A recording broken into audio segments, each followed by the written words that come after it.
வணக்கம் நண்பர்களே.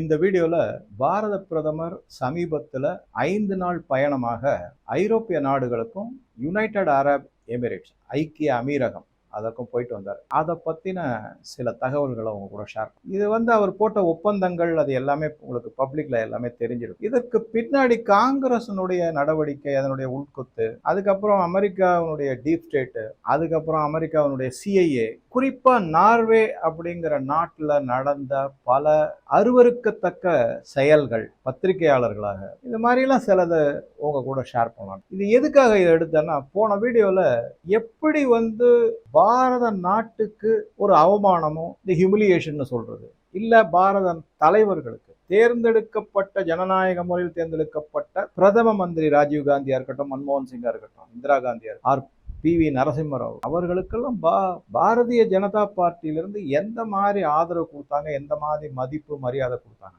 அதனுடைய தொடர்ச்சியா தான் இந்த வீடியோ. நார்வே நாட்டுல தான் ரொம்ப ஒரு கீழ்த்தரமான நிகழ்வுகள்லாம் நடக்கும். கேட்கலாம் உடனே, சார் அது எதுக்கு நம்ம போகணும், அந்த மாதிரி ஒரு மட்டமான நாடு, கேவலமான நாட்டுக்கு நமது பாரத பிரதமர் எதுக்கு சார் போகணும்? அங்கதான் புவிசார் அரசியல்ல அந்த நாடு பாரத பிரதமரை வர சொல்லி அழைப்பு கொடுத்திருக்காங்க. அந்த நாட்டில் இருக்கிற மக்களோ இந்த அந்த நாட்டில் இருக்கிற சில அரசியல்வாதிகளோ வெளிநாட்டினுடைய தூண்டுதலால, குறிப்பா அமெரிக்காவினுடைய சிஐஏனுடைய தூண்டுதலால சில நடவடிக்கைகளில் ஈடுபட்டு அதை மீறி வரணும் அப்படிங்கிறது தான் முக்கியமான செய்தி. அதுதான் சாமர்த்தியம், அதுதான் ராஜதந்திரம். நான் போகவே மாட்டேன், எனக்கு அவமானப்படுவேன் அப்படின்னா அது சரியான ஒரு முன்னெடுப்பாக இருக்காது. அது நாட் ரைட் ஸ்டாண்ட் அப்படின்வாங்க. அது சரி கிடையாது. சந்திக்கணும், எல்லாத்தையும் எதிர்கொள்ளணும். எந்த இடத்துல பதில் சொல்லணுமோ அதுக்கு பதில் சொல்லணும். எந்த இடத்துல மௌனமா அவங்கள வீழ்த்தனமா வீழ்த்திட்டு வரணும். பாரத பிரதமர் அதுதான் செஞ்சு. நார்வே நாட்டை பொறுத்த வரைக்கும் என்னன்னா, அந்த மக்களுக்கே ஒரு மிதப்பும் ஒரு அகங்காரமும் என்னைக்குமே இருக்கு. காரணம் என்னன்னா, அவங்க கிட்ட இருக்கிற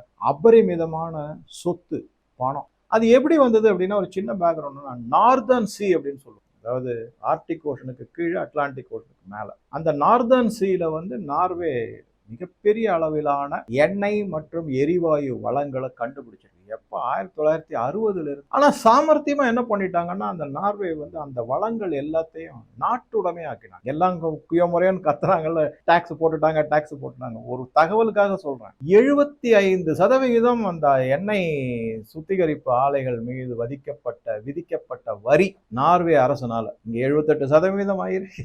யோசிச்சு பாருங்க நீங்களாம். ஆனா என்ன பண்ணாங்க அப்படின்னா, அந்த வரியை வாங்கி அந்த மக்களுக்கான வருங்கால முதலீடு செஞ்சாங்க. இங்க எல்லாம் சுரண்டி சாப்பிட்டுட்டு போயிடுவாங்க. 10 லட்சம் கோடி வருமானத்தை விடுங்க, வருமானத்தை தவிர கடன் 10 லட்சம் கோடி வாங்கி அதுவும் போறலன்னு இன்னும் பல திட்டங்களை வகுத்து என்னென்ன அட்டகாசம் பண்ண முடியுமோ, அராஜகம் பண்ண முடியும், அத்தனை ஊழலும் பண்ணியிருக்காங்க. அவங்க அப்படி இல்லை. அந்த பணம் எல்லாம் நாட்டு மக்களுக்கான. ஆனா நாட்டு மக்கள்லாம் நம்மள மாதிரி 140 கோடி மக்கள் தொகை கிடையாதுங்களே. வெறும் 5.5 கோடியோ நம்ம தான்.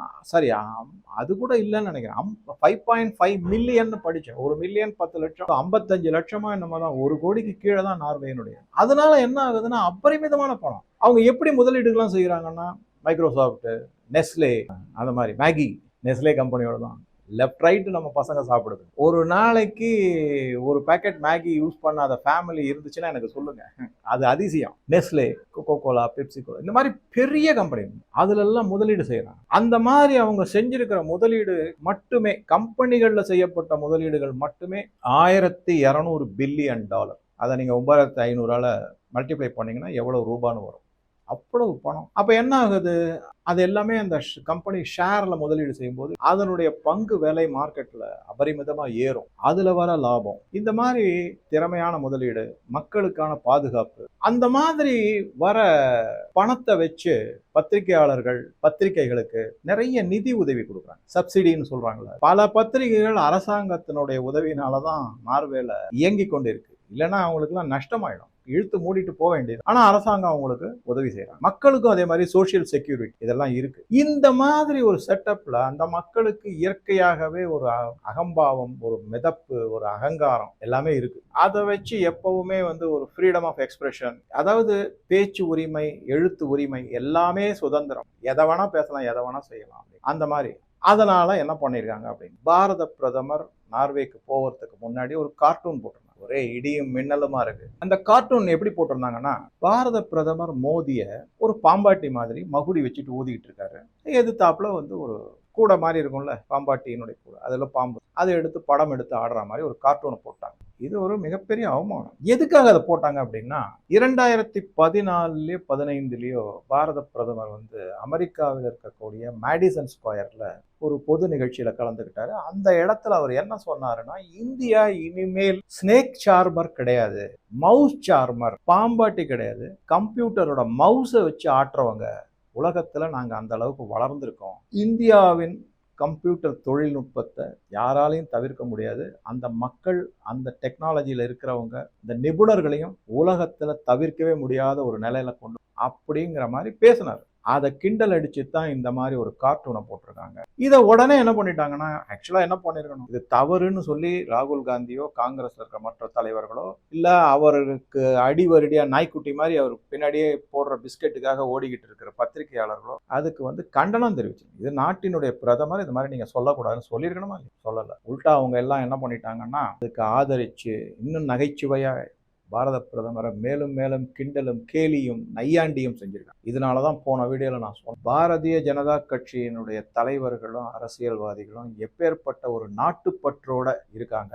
ஆனா காங்கிரஸினுடைய தலைவர்களும் அவர்களுடைய அடிவருடிகளும் அவர்கள் பின்னால் நாய்க்குட்டி மாதிரி சுற்றி கொண்டிருக்கக்கூடிய பத்திரிகையாளர்களும் எந்த மாதிரி ஒரு மனநிலையில இருக்காங்க அப்படிங்கிறதுக்காகத்தான் போன வீடியோவும் இந்த வீடியோவும் கனெக்ட் பண்ணியிருக்கேன். இது மட்டுமல்ல, இன்னும் பலவிதமான செய்திகள்ல பலவிதமான கீழ்த்தரமான மோசமான இந்தியாவிற்கு எதிராக பாரத பிரதமருக்கு கேலி செய்வது போன்ற பதிவுகள் எல்லாமும் வந்துருக்கு. இதற்கு உச்சகட்டமாக என்ன இருக்கு அப்படின்னு பாத்தீங்கன்னா, வேண்டுமென்றே சில பத்திரிகையாளர், அதுல குறிப்பா நார்வேலிருந்து இருக்கக்கூடிய பத்திரிகையாளர்களும் இந்தியாவில் இருந்து இருக்கக்கூடிய பத்திரிகையாளர், த ஹிந்து, அந்த பத்திரிகையாளர்களும் அவங்க எல்லாருமே எடக்கு மடக்கான கேள்விகள் கேட்பது, சங்கடத்துக்கு உள்ளாக்குவது, இந்த மாதிரி பல நிகழ்வுகள்ல யார் அந்த மாதிரி செஞ்சிருக்காங்க அப்படின்னா, நார்வேல இருக்கிற பத்திரிகையாளர்கள் வந்து பாரத பிரதமருக்கு கேள்வி கேட்டிருக்கு. இந்தியாவில் இருந்து சென்ற ஹிந்து போன்ற பத்திரிகையிலிருந்து சென்ற பத்திரிகையாளர்கள் வந்து நார்வேயினுடைய பிரதம மந்திரிய இந்த மாதிரி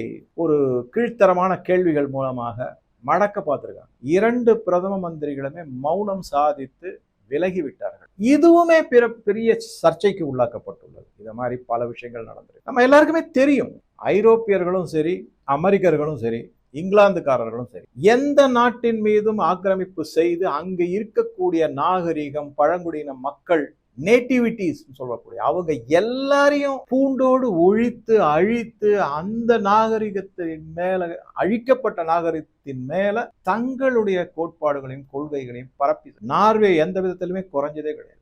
சாமி அப்படிங்கிற ஒரு பழங்குடியின மக்கள் நார்வேல முன்காலத்தில் இந்த ஐரோப்பியர்கள் குடிபெயர்ந்து அவர்களை அடியோடு அழித்திருக்காங்க. இன்னைக்கும் ஸ்லேவரி அப்படிங்கிற மாதிரி தான் இருக்கு. அவங்களை எள்ளி நகையாடுவது, கேவலமாக பேசுவது, கீழ்த்தரமாக நடத்துவது.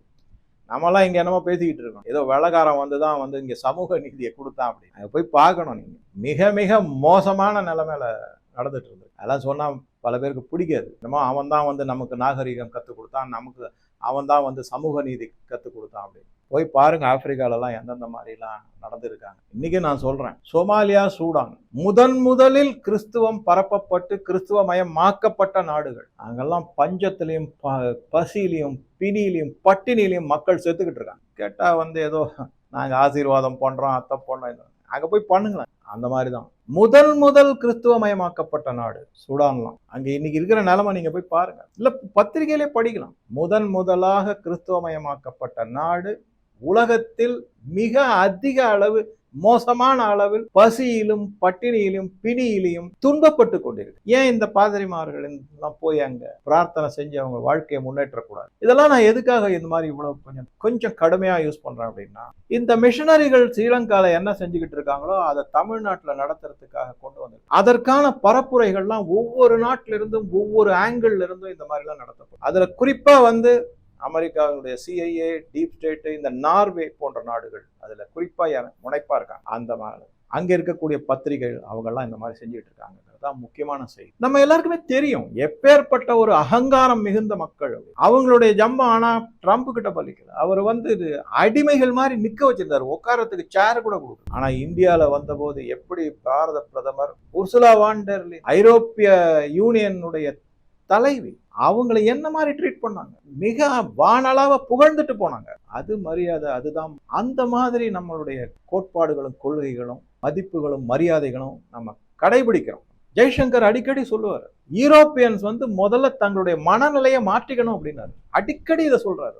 ஏன் அப்படின்னா யூரோப்பியன்ஸ் என்ன நினைக்கிறாங்க அப்படின்னா, ஐரோப்பாவுக்கு ஏதாவது ஒரு பிரச்சனைனா அது உலக பிரச்சனையா மாறும். ஆனா உலகத்துக்கு ஏதாவது ஒரு பிரச்சனை ஐரோப்பா அதை பத்தி கண்டுக்கிறது. அந்த மாதிரி அவர் அடிக்கடி நீங்க மாறுங்க, இது மாறி வரும் உலகம். முன்ன மாதிரி அந்த மெதப்புல அகங்காரத்துல எல்லாம் நீங்க நடந்துக்கிறதுனால ஒன்றும் பிரயோஜனமே கிடையாது. நாங்க உங்களை கண்டுக்கவே மாட்டோம், நாங்க மட்டும் உங்களை ஒதுக்கி தள்ளிட்டு போய்கிட்டே இருப்போங்கிற மாதிரி சொல்லியிருக்கு. இந்த மாதிரி பத்திரிகையாளர்கள் ஒரு பக்கம், அது தவிர அங்க இருக்கிற பொதுமக்கள் ஒரு பக்கம், அது தவிர அரசுல சில பேர் அந்த மாதிரி. அதுல குறிப்பா யாரை பத்தி சொல்லணும்னா, இந்த லெப்ட் ஓரியன்டட் பார்ட்டிஸ் எல்லாமே இந்த மாதிரி இந்தியாவுக்கு எதிராகவும் பாரத பிரதமருக்கு எதிராகவும் பல நடவடிக்கைகளில் ஈடுபட்டு இருக்காங்க. இதெல்லாம் நம்ம பார்க்கணும். அதை தவிர பத்திரிகையாளர் கண்டபடி கேள்வி கேட்டிருக்காங்க, கார்ட்டூன்கள் போட்டிருக்காங்க, பலவிதமான ஆர்டிகிள்ஸை எழுதி இந்தியாவை கேவலமா சித்தரிச்சிருக்காங்க. அதுக்கு யாருமே இந்தியாவிலிருந்து காங்கிரஸோ இல்ல அவர்களை சார்ந்தவர்களோ அவர்களுடைய அடிவருடிகளோ இல்ல அடிமைத்தனமாக நடந்து கொள்ளக்கூடிய பத்திரிகையாளர்களும் கண்டனமே தெரிவிக்கிறார். இதுதான் அந்த போன வீடியோனுடைய தொடர்ச்சி. இதை தவிர இந்த பத்திரிகையாளர்கள் சந்திப்பெல்லாம் எப்படி நடந்துச்சு, யார் யாரெல்லாம் என்னென்னலாம் பேசியிருக்காங்க அப்படிங்கிறத மேலும் ஒரு வீடியோவில் உங்க கூட இன்னும் விரிவாக உங்க கூட டிஸ்கஸ் பண்றேன். அப்போதான் நமக்கும் ஒரு புரிதல் கிடைக்கும். புவி அரசியல் அப்படிங்கிறது என்னங்கிறத நம்ம இன்னும் கொஞ்சம் நல்லாவே தெரிஞ்சுக்கலாம். பல இடத்துல போய் பலவிதமான தகவல்களை நம்ம கண்டுபிடிச்சு தேடி ஆராய்ச்சி செஞ்சு நம்ம செய்யறோம். இதற்கான தகவல்கள் ஆதாரங்கள் எல்லாமே நல்லா இருக்கு. பாம்பு பெட்டியிலிருந்து பாம்பு இருக்கிறத பாம்பாட்டு மாதிரி காமிப்பாங்க அப்படின்னு சொல்லியிருந்தேன்ல. ஆனா இவங்க போட்டிருக்கிற கார்ட்டூன்ல என்ன இருக்கு அப்படின்னு பாத்தீங்கன்னா, அந்த பாம்புக்கு பதிலா ஒரு பெட்ரோல் பம்ப்ல இருந்து நம்ம வண்டிக்கெல்லாம் பெட்ரோல் போடுற அந்த பைப் இருக்கு இல்லைங்களா, கண்ட்ரோல் பைப் மாதிரி இருக்கும், அதை வச்சு பாம்பாட்டுற மாதிரியும் மோதி பாம்பாட்டி மாதிரியும் அந்த பெட்ரோல் பம்பினுடைய பைப்பு பாம்பு மாதிரி சித்தரிச்சு நார்வே கிட்ட ஆயில பிச்சை கேட்கறாங்க பாம்பாட்டி மாதிரி அப்படிங்கிற மாதிரி சித்தரிச்சிருக்காங்க. இது அவங்களுடைய அகங்காரத்தினுடைய உச்சம் அப்படின்னு எல்லாருமே கமெண்ட் பண்ணிருக்காங்க, காங்கிரஸ் அடிவருடிகளை தவிர. அந்த கார்ட்டூன் போட்டதோட இல்லாம அதுக்கு கீழே ஒரு விமர்சனத்தையும் வச்சிருக்கு நார்வே பத்திரிகை. அது என்ன அப்படின்னா, மோடி அவர்களை ஒரு புத்திசாலியான மனிதர், அனைவருக்கும் வெறுப்பை உண்டாக்கக்கூடிய மனிதர், அனாயிங் மேன் அப்படிங்கிற மாதிரி விமர்சனத்தையும் வச்சிருக்காங்க. இதையெல்லாம் மிகுந்த கண்டனத்துக்குரியவை.